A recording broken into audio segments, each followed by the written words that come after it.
আফগানিস্তানের ভূখণ্ডে পাকিস্তানের সাম্প্রতিক হামলার প্রেক্ষাপটে ইমারতে ইসলামিয়া আফগানিস্তানের মুখপাত্র মাওলানা জাবিহুল্লাহ মুজাহিদ বলেছেন, নিজেদের ভূমি রক্ষায় আত্মরক্ষার অধিকার পালনে কোনো দেশ, কর্তৃপক্ষ বা আন্তর্জাতিক প্রতিষ্ঠানের অনুমতির প্রয়োজন নেই।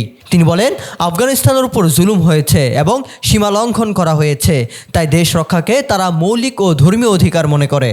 সম্প্রতি আফগানিস্তানের সংবাদ মাধ্যম মেমার টিভিকে দেওয়া এক সাক্ষাৎকারে মাওলানা মুজাহিদ এসব কথা বলেন।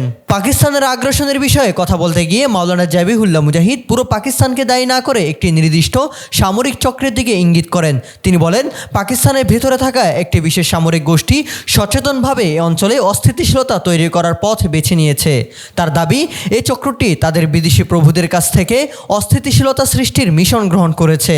এর মাধ্যমে অঞ্চলকে আরও অনিরাপদ করে তোলা হচ্ছে এবং চূড়ান্ত ভুক্তভোগী হিসাবে পাকিস্তানের সাধারণ জনগণকেই ক্ষতির মুখে পড়তে হচ্ছে। ইফতার মাহফিলের আয়োজন করতে হল খুঁজছে? চলে আসুন রাজধানীর গুরুত্বপূর্ণ এলাকা পুরানা পল্টনে অবস্থিত ডিসিসি হলে। বিশেষ অফারে শুধুমাত্র সার্ভিস চার্জের বিনিময়ে হল বুকিং চলছে।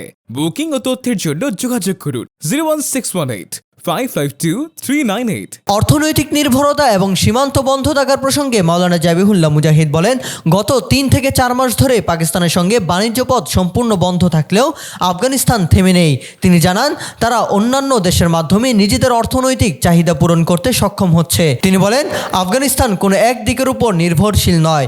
জাতীয় আত্মমর্যাদা, সার্বভৌমত্ব এবং মর্যাদার প্রশ্নে তারা কারো কাছে মাথা নত করবে না, কোনো চাপের কাছে নতি স্বীকারও করবে না। পাকিস্তানের আগ্রাসনের পাল্টা জবাব দেওয়ার ক্ষেত্রে আন্তর্জাতিক অনুমতির প্রসঙ্গ তুলে মাওলানা জাবিহুল্লাহ মুজাহিদ আত্মরক্ষার অধিকারের বিষয়টি স্পষ্ট করেন। তিনি বলেন, আফগানিস্তানের উপর জুলুম করা হয়েছে এবং সীমান্ত লঙ্ঘন করা হয়েছে, তাই নিজেদের রক্ষা করাকে তারা মৌলিক ও ধর্মীয় অধিকার হিসেবে দেখে। তিনি জোর দিয়ে বলেন, যখন শরিয়াহ আত্মরক্ষার অনুমতি দেয়, তখন দেশের রক্ষা এই পবিত্র দায়িত্ব পালনের জন্য অন্য কোনো দেশ, কর্তৃপক্ষ বা আন্তর্জাতিক প্রতিষ্ঠানের অনুমতির প্রয়োজন নেই।